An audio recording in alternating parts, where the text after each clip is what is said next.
I want to switch over to the American League side of things. We alluded to it, so let's get right into that series. Tigers versus the Houston Astros, and AJ Hinch is going to be put right front and center as sort of the guy to talk about going into this series, because you have the former Astros manager that was there for the beginning of the dynasty with an up-and-coming team. And I looked this up, Patrick. I said, let me see when the first time the Astros made the playoffs with AJ Hinch. Do you remember off the top of your head? I'm just curious. I think they were really bad from 2010 to 2013. So I think they got in 2014, missed in 15, and then we're back in 16. You almost nailed it. Those are always tricky years for you, 15, 16. You messed those up now. How dare you? But they got in 15, AJ Hinch's first year managing. They were not in 16, and then they've been in ever since from 17 on. 17, of course, being the infamous season. But 2015, Houston Astros were very similar to this current Tigers team. Young upstarts. They went 86 and 76, the exact same record the Tigers finished with this year. And funny enough, they had beaten the Yankees in the wild card game at that time. They went into a ALDS against the eventual champions, the Kansas City Royals. 5-game series. The Astros took 2 of the first 3, and the Royals took game 4 and 5. So if you're going to pull off an upset, AJ Hinch now is a 3-game series. Anything can happen. Will the Tigers win 2 of 3 here and knock off the Astros? Are the Tigers the team that finally ends the Astros' reign of getting to the ALCS every single year? I don't think so. But it's going to be fun to watch. Like, this would probably be the biggest upset. I know we kind of talked about that in previous series, but I think this would be the biggest upset because you have the team with the most postseason experience, player by player. According to the franchise, right? The organization has that playoff experience. Houston has to be at the top of that list.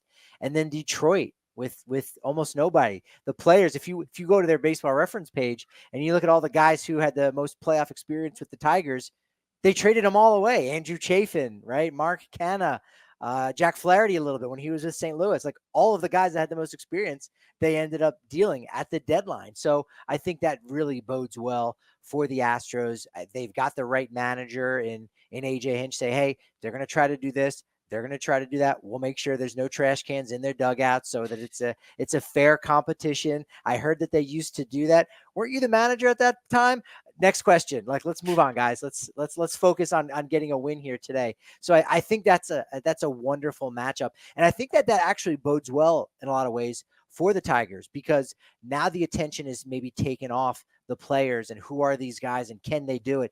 It's really about, can AJ Hinch, their manager, defeat the Houston Astros more than it is the team. And so I think that's a good thing. That's a good shift of narrative for it to be on the manager and maybe take a little weight off the obvious eventual unanimous Cy Young Award winner in Tarik Skubal, who wins the pitching triple crown for the most wins, strikeouts, and ERA. So, that's in their favor, but at the same time, it has to be one of the more lopsided series we've got in the first round.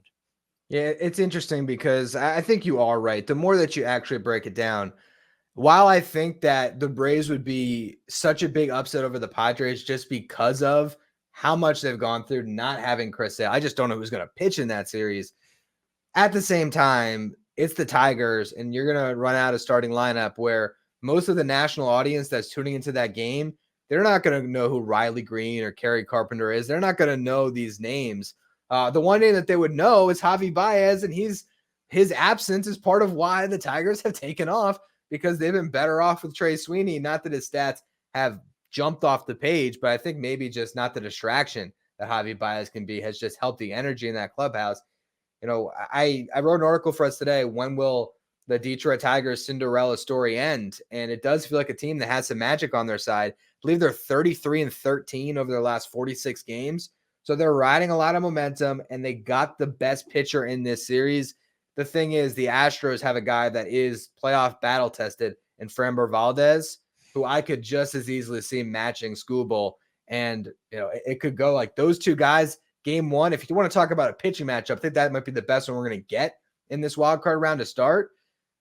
it could be 8 innings, no runs across the board. And then all of a sudden, Jordan comes up in the ninth, the couple runners on, and Skubal's out of the game. All of a sudden, boom, 3-run homer, and Houston has a commanding lead.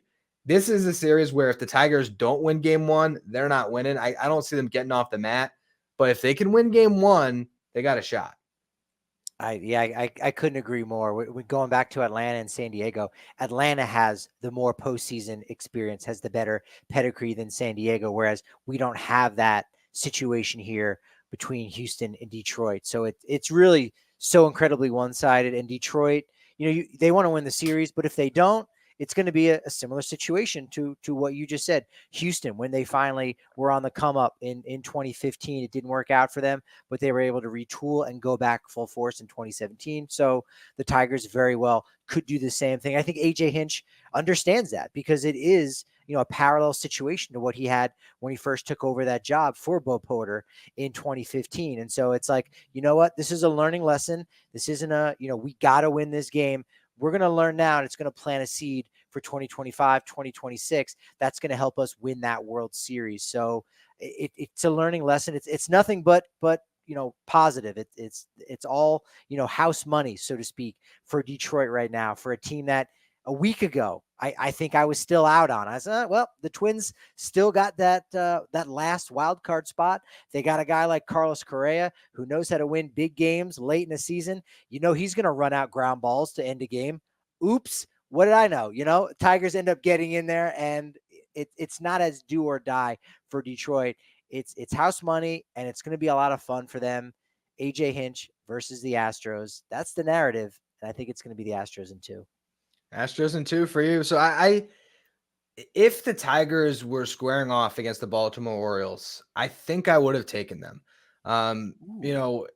They just went into Baltimore like a weekend ago. I guess 2 weekends ago now, but they just went into Baltimore and took 2 or 3. And I feel like for a young team to draw on that experience where AJ Hinch could say, guys, we just did this. Like, yes, it's going to be a little bit louder. There's going to be some more fans. There's going to be more attention, but we just did this. Let's go do it again. I feel like they would have won that. I think it's going to be Astros in 3. I think that Skubal's going to win game 1, but Houston is going to battle back and take the next 2 games and ensure victory. I think the Tigers are going to make them sweat, though. I think there's going to be, game 1, Tigers win. Maybe game 2, Tigers push them to the brink, and the Astros have a comeback, and then maybe they roll in game 3. I think it's going to be a lot of fun, though. I'm more excited about that series than our final one to preview. But you never know. Maybe that series ends up being the best of the bunch.